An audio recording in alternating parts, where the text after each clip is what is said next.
Hoje eu vou te mostrar quem é e como atua o advogado do diabo. Só em falar nele você já sabe que a causa que ele defende não é justa. Você vai aprender a se defender e a reconhecer quando esse personagem atua na sua vida, e depois eu vou te ensinar um exercício de 10 segundos para que você poupe sofrimento desnecessário para você. Eu me chamo Lourenço Lima, sou psicólogo clínico, mentor e escritor do livro Os Códigos da Transformação. Então a primeira coisa que você tem que entender é que esse personagem que eu estou chamando de diabo nada mais é do que a subjetividade. O subjetivo é aquilo que é hipotético, é aquilo que pode ser que aconteça, é aquilo que pode ser que aconteça, mas que pode ser que nunca aconteça também. É isso que faz com que você entre em estados extremamente negativos, crie problemas com os outros, crie problemas para si mesmo, com coisas que podem ser que nunca aconteçam. Se esse personagem eu estou representando ele como o diabo, digamos que essa outra parte, que é a parte mais divina, essa parte que sempre é representada pelos grandes sábios como sendo importante, ela é a objetividade. Então, eu vou começar aqui com um ato simbólico. Espero que vocês estejam vendo aqui, ó. Me contaram que esse aqui é o personagem. Me contaram que. Você vai entender exatamente o que eu estou querendo falar. A partir do momento que alguém fala para você, olha, me contaram que, quem contou? Por que essa pessoa está te trazendo uma informação nesse nível? Ela não pode revelar a fonte, mas contaram para ela. Nós temos que levantar os nossos escudos nesse momento, disparar um alarme e melhorar nossa defesa. Essa é a reação sensata de qualquer pessoa que está evoluindo, tanto seja espiritualmente falando, quanto a nível de consciência. Quando eu faço terapia com meus pacientes, e eles falam que alguém contou a eles, mas não fala a fonte, existe um ditado popular que fala assim: quando Paulo fala de Pedro, não sei se é quando Paulo fala de Pedro, quando Pedro fala de Paulo, mas eu vou falar de uma forma que vai ficar correto. Quando Paulo fala de Pedro, eu sei mais de Paulo do que de Pedro. Porque falar de alguém ou falar de alguma situação sem trazer a fonte, sem trazer o contexto, e sem ter a pessoa sido a que viu a situação, a que presenciou, a que escutou, mas me falaram, você está entrando num mar de subjetividade e isso pode ser muito daninho nas suas relações humanas, para você mesmo, criando certas pulgas atrás da orelha que vão fazer com que você desconfie das pessoas, das situações e gere um sofrimento que é completamente desnecessário. Agora, se você é uma pessoa mais objetiva, você vai focar nas informações de alta qualidade. A gente vai chegar nesse ponto do vídeo e esse vídeo é aquele tipo de vídeo que é para te despertar mesmo, sabe? Para tu elevar o teu nível de relações interpessoais, para tu diminuir o teu nível de problemas, para tu diminuir o teu nível de preocupações, para você ser muito mais pleno. E o que eu vou te revelar aqui vai ser prático, vai ser algo que você vai poder usar no seu dia a dia de uma forma simples e que isso vai te poupar muito desgosto e muito sofrimento. Então, uma das coisas que eu quero falar para você é o seguinte: pesquisas de viés de confirmação. O que é uma pesquisa de viés de confirmação? Você tem uma teoria e você quer provar que aquela teoria é verdadeira. Primeira coisa, quando você tem uma teoria, a sua mente ela vai encontrar todo tipo de similaridade para provar que aquilo é correto. Por exemplo, digamos que você está pé da vida com uma pessoa. Tudo que aquela pessoa fizer vai parecer negativo para você, porque você está estressado com ela. Você não está bem. Então, tá vendo? Aquilo que ela falou, olha, é por causa disso. Ou seja, sempre a tua mente vai buscar provar a teoria que se adequa às tuas crenças. Ou seja, tu tem uma crença, então a tua mente ela vai buscar mapear as similaridades das situações para provar que aquela crença é real. Então, segundo isso, você começa a aceitar informações, mas essas informações, dentro da psicologia, podemos dizer que são alucinações. O que é uma alucinação? Eu vou explicar mais para frente o que é uma informação de alta qualidade e o que é uma alucinação, mas basicamente a alucinação é aquilo que você hipoteticamente acredita que pode ser, mas você não confirmou. Então isso é muito importante para tu pautar tuas decisões no dia a dia, na vida. Existem pessoas que brigam com amigos, ou com conhecidos, ou com parentes, em base de informações que me disseram, que é esse advogado do diabo que eu estou querendo te explicar. Então, a partir do momento que você entende o problema do me disseram, existe um ponto que é o seguinte: subjetividade, e aqui não tem nada comprovado, e objetividade, e aqui tem comprovação. Uma pessoa chega e fala para você, ó, me disseram tal coisa, e ao invés de você levantar um escudo, você vai, caramba, é verdade, essa pessoa está querendo me proteger, olha só, essa pessoa é muito boa, está querendo me alertar. Eu baixo meus escudos, baixo minha proteção e aceito aquela informação como uma verdade. Então imagina assim, ó, você chega no trabalho, só para a gente exemplificar, você chega num trabalho novo, certo? E tem uma pessoa lá que é super responsável, que cuida da vida dela, que tem uma família bacana, que é uma pessoa que cumpre as suas metas, que cumpre as suas coisas. E existe uma pessoa ali, descoladão, muito legal, mas que é encostado, se escora nos outros, não faz o que tem que fazer. E no primeiro dia de trabalho colocam você perto do encostado. Pode ser que esse cara fale, aquele outro lá, que é o responsável, é muito chato, aquele cara fica fazendo um monte de coisa aí, a gente tem que fazer também. Ele fala várias coisas que, ao invés de você levantar um alerta e falar, peraí, eu não vi isso na prática, eu não conheço ele ainda, você aceita aquilo como, nossa, obrigado por me avisar. Ou seja, você baixa as suas barreiras de defesa e aceita aquela informação como verdade. E pode ser que aquele outro cara fosse uma amizade muito bacana para sua vida e esse outro aqui já vai te colocar numa posição no trabalho que ele já não é tão bem visto, entendeu? Mas você, por não entender quem é o advogado do diabo, você acaba caindo nessas armadilhas e isso é muito prejudicial para sua vida. Então, o que eu quero dizer? Eu vou citar hoje 3 autores muito importantes que vão se complementar e vão te dar uma visão muito macro disso para que você compreenda de forma profunda o que eu estou querendo falar. Não só de forma tipo, eu vi um vídeo no YouTube de um cara que é psicólogo, mas você vai poder, dentro de qualquer debate, dentro de qualquer conversa, se aprofundar nisso e poder citar também, tá? O primeiro deles é Immanuel Kant, ou Immanuel Kant. Ele é um filósofo antigo que ele escreveu um livro chamado A Crítica da Razão Pura. E nesse livro ele fala que nós, seres humanos, nós não enxergamos a realidade como ela é. Veja que coisa louca. Você está vendo esse vídeo aqui agora, mas você não está enxergando nem processando o que eu realmente estou falando, segundo Immanuel Kant. Por quê?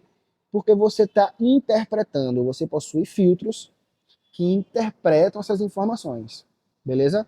Ou seja, todo mundo possui uma lente lá, eu já falei isso em outros vídeos, só que cada vez que eu falo de uma forma diferente, trazendo autores diferentes, em contextos diferentes, serve para que você desperte, beleza? Então, ele fala que ninguém está vendo a realidade como realmente é. Todo mundo está interpretando a realidade de acordo com as crenças que já tem. E aí vem um filósofo mais contemporâneo, bem mais atual, chamado Richard Bandler, ele junto com outro autor chamado John Grinder, eles escreveram vários livros, entre eles um livro chamado A Estrutura da Magia. E nesse livro, Estrutura da Magia, ele explica que um desempenho fenomenal não é magia. Um dom que a pessoa tem, poxa, que faz coisas incríveis, muitas vezes não é magia. É uma forma de fazer que pode ser modelado. Beleza, até aí tudo bem. Só que ele vem e explica o seguinte: o mapa não é o território. Então a gente vem com o Immanuel Kant que fala o seguinte, olha, você não enxerga a realidade, você interpreta ela. E esse outro autor fala, o mapa não é o território, ou seja, essa realidade ela não cabe dentro de você. Você tem uma representação dela. E você cria esse mapa, imagina um mapa, pô, não tem como a gente ter um mapa do tamanho real. Um mapa é uma representação pequena do grande. Então, para a gente ter um mapa, por exemplo, tudo que é rio vai ser azul. Mar também é azul, ou seja, água é azul. Tudo que é rodovia é cinza. Tudo que é árvore ou mata é verde. E assim você vai criando o mapa, você vai fazendo. Esse mapa é criado por 3 processos que explica justamente o que Immanuel Kant falava, beleza? É um aprofundamento.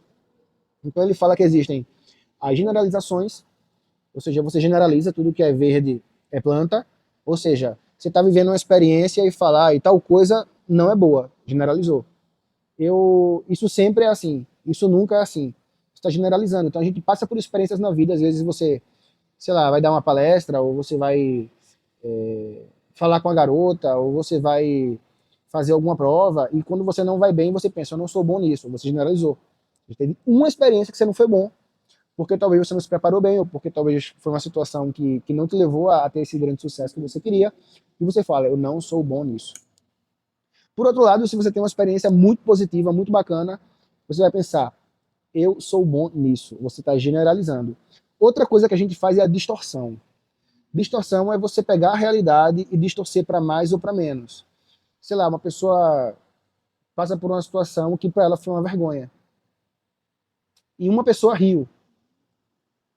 E aí na cabeça dela, todo mundo riu de mim. Isso é uma distorção. Distorções para mais ou para menos fazem com que a gente, inclusive na nossa infância, tenha um nível de fantasia muito grande. Então a gente generaliza, a gente distorce e a gente também omite. A omissão é um mecanismo também da criação desse mapa ou desse filtro que a gente fala, que os homens são excelentes nisso. Se você é casado, você sabe o que eu estou falando, mas a gente, sei lá, conversa 2 horas com uma pessoa e a nossa esposa fala assim, como é que foi? Foi bom. Foi bom. Você passou um tempão conversando, você passou o dia fora, você trabalhou o dia todo, você só sabe dizer isso. Por quê? Porque às vezes aquilo não foi tão importante e você omite o que não é importante para você e fala o que você acha que é importante. A gente não pode omitir tanto, né? Senão não vai ter o diálogo, mas a omissão, a generalização e a distorção são os 3 mecanismos que criam esse filtro, e esse filtro é justamente o mapa que faz com que a gente interprete a realidade. E existe um terceiro teórico. Esse é mais antigo ainda, porém é considerado muito sábio. Um cara chamado Sócrates. Todo mundo já ouviu falar em Sócrates, beleza. Sabe quem é Sócrates, né? O cara foi... Ele representou praticamente um papel de um messias. Ou seja, ele ensinava para libertar as pessoas. Ele chegava naqueles caras lá que eram os da galáxia, digamos assim, né? Os que representavam esse grande sabedoria, o grande conhecimento, que na época eram chamados de sofismas. E esses sofistas, eles ensinavam, por exemplo, os filhos dos grandes monarcas, das pessoas que eram muito ricas. E eram aqueles caras meio generalistas. Então o cara sabe um pouquinho de tudo e acha que é o super cara. E ele desafiava esses caras através de um método chamado maiêutica e da dialética socrática, e ele mostrava que o cara não sabia o que ele estava falando. Depois que o cara sabia, nossa, realmente eu não sei, e reconhecia que não sabia, aí ele, pela mãe dele ser parteira, ele dizia que ele era um parteiro de ideias. Ele ia lá e mostrava através das perguntas que o cara sim sabia e que a verdade e que o conhecimento brotava de dentro de cada pessoa. Ou seja, o cara era um monstro da sabedoria. Inclusive, se a gente pegar, não estou comparando ele, tá, mas certos messias ou certos salvadores que foram mortos, né, assim como a gente conhece Jesus, na época ele também foi morto. E deram uma escolha para ele de admitir que o que ele falava não era verdade. Ele disse que não, ele não admitiu. E o mais louco de tudo é que não encontraram o corpo dele. Ou seja, ele tomou um tipo de veneno, porque ele foi sentenciado ali, mas não encontraram o corpo dele. Ou seja, não encontraram o cadáver dele. Como se ele fosse um tipo de ser sobrenatural também, ou seja, um gigante, né? E ele falava o seguinte, só sei que nada sei. Ah, mas um detalhe, tinha um tipo de templo, ou um tipo de lugar de sabedoria chamado Templo de Delfos, na Grécia. Eu tive o prazer de viajar na Grécia, e eu fui até esse templo. O mais louco é que tem tipo um panteão perto. Existe a cidade de Atenas, que tem um panteão enorme, assim, é lindão. E é tudo muito grande, assim, tudo muito, sabe? E tem um lugar que você viaja para ir, que também tem um panteão, que tem vários templos dedicados a vários deuses da Grécia. E aí você paga para entrar nesse lugar, tem um monte de gente gritando, tirando foto e tal. Beleza, eu olhei e falei, mas cadê o templo de Apolo? Porque pelas histórias que eu conheço, aquele nós it ipsum, ou seja, homem, conhece-te a ti mesmo e conhecerás o universo e os deuses, que é o grande slogan da sabedoria grega, escrito por Tales de Mileto, ou desvelado por Tales de Mileto. E falaram, não, não é aqui, é ali embaixo. Era tipo, sei lá, uns 800, 1.200 metros. E não pagava para entrar e não tinha ninguém. Então eu desci, fui até lá e cheguei no local, tinha uma energia muito diferente. E nesse templo era o seguinte, todos os filósofos faziam peregrinações para se encontrar no templo de Apolo. Ou seja, era um lugar um pouco mais retirado da muvuca lá, que não é uma muvuca, mas são muitos templos. E lá existiam pitonísias. Diziam que era o oráculo de Delfos. Você pensa, o oráculo deve ser um cara. Não.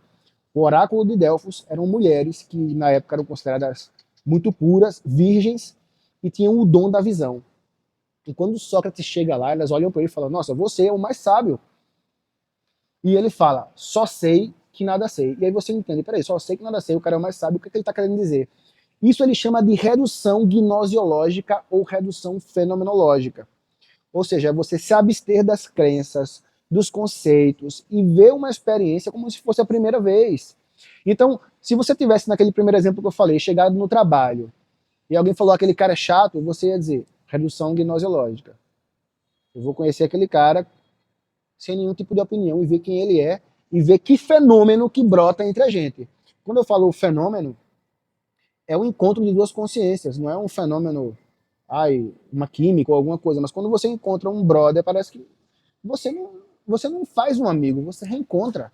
Existe uma ligação diferente, caramba, que esse cara parece que eu conheço ele há anos, sabe? A gente se dá muito bem. E tem pessoas que você encontra e já não é aquilo lá, né? Ou seja, não porque alguém falou, mas porque você sentiu um tipo de fenômeno com aquela pessoa. Então o Sócrates falava, só sei que nada sei, porque ele se abstinha de tudo que ele conhecia, botava como se botasse numa maletinha assim, guardasse e falasse, peraí, agora eu vou viver isso aqui como se fosse a primeira vez. E o mais louco disso é que as crianças são assim. Se você pega uma criança, vamos dar uma aprofundada, tá? Eu adoro viajar sobre esses assuntos. Então, quando a gente pega uma criança, a criança, sei lá, vai pegar um interruptor lá. Tuf, ligou a luz. Ela tem um assombro. Ela tem um. Caramba, se eu tocar aqui, eu acendo a luz. E se eu tocar aqui, eu desligo. E ela vai ficar fazendo isso, vai entender esse mecanismo. Para um adulto, é tudo a mesma coisa. Então, as pessoas hoje andam com o celular na mão, por exemplo, e você pergunta como é que está o tempo. A pessoa não sabe. Você viu a lua ontem? A pessoa não viu. Sabe para que lado o sol nasce? A pessoa não sabe. Eu fico pensando assim, caramba, a gente perto de alguns filósofos antigos, a gente ia levar um couro, pode botar com o GPT na mão, com o Google. Os caras olhavam para as estrelas sem ter os telescópios que a gente tem e mapeavam as estrelas, pô. Hoje uma pessoa olha para o céu e fala ali, ali tá as Três Marias, porque vê três estrelas juntas. Ou ali tá o Cruzeiro do Sul. E parou aí. Para a pessoa, a olho nu, reconhecer uma constelação, reconhecer um... É muito difícil, né? Então, a gente tem que tirar o chapéu para o nível de observação e de assombro que essas pessoas tinham. Se o céu não tiver completamente fechado, pronto para chover com a ventania, a pessoa não sabe como é que está o clima, porque o que é que o cérebro faz? Ele foca no que a pessoa quer e ele omite, lembra do filtro?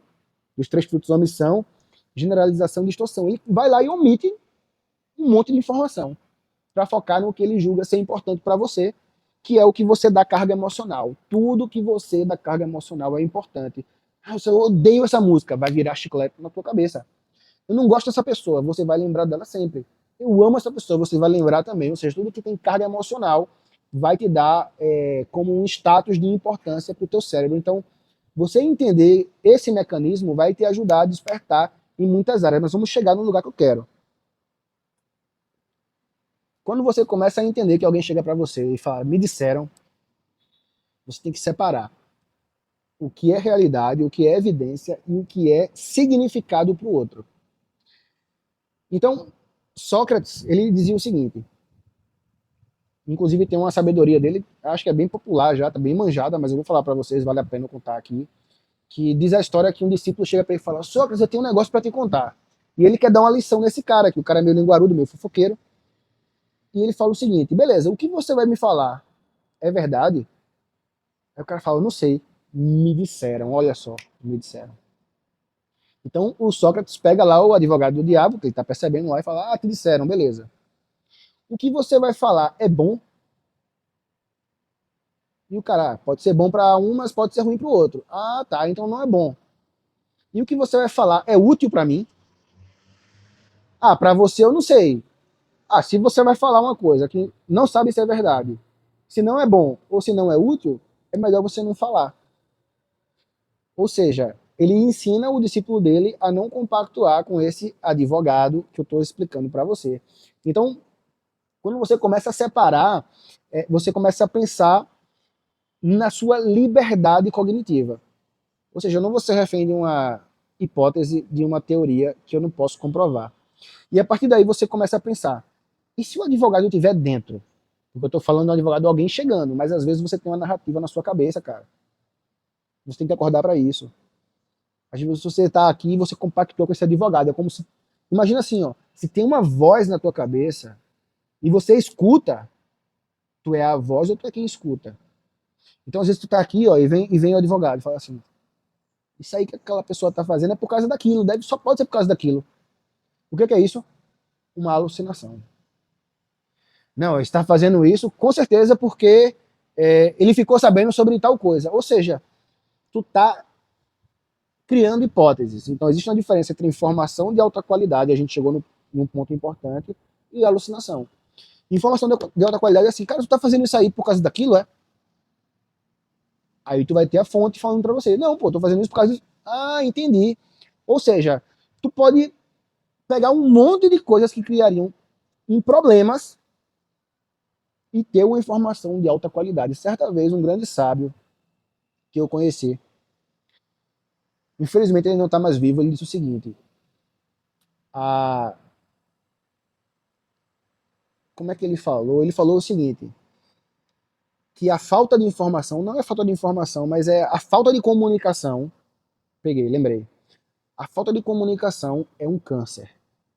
Ou seja, você começa a imaginar o que a pessoa está pensando, por que ela está fazendo isso, ao invés de chegar lá e conversar com a pessoa. E conversar e tirar a história limpo. Como uma pessoa sensata e consciente faz. Ou seja, a informação de alta qualidade é a verificação. Sempre a verificação é melhor do que a alucinação. Não existe algum contexto em que a alucinação seja melhor. Existe um contexto em que isso não é importante para você, é melhor você ignorar. Ah, mas eu não vou chegar lá e perguntar isso para aquela pessoa. Então ignora, isso não é importante para você, vive a tua vida. Se isso não é importante para você, não fica deduzindo, não fica criando hipótese, porque isso vai gerar um câncer na comunicação. E aí, sendo um pouco mais espiritualizado nesse momento, eu sempre falo isso, que todos nós somos seres que emanamos e recebemos energia. Beleza.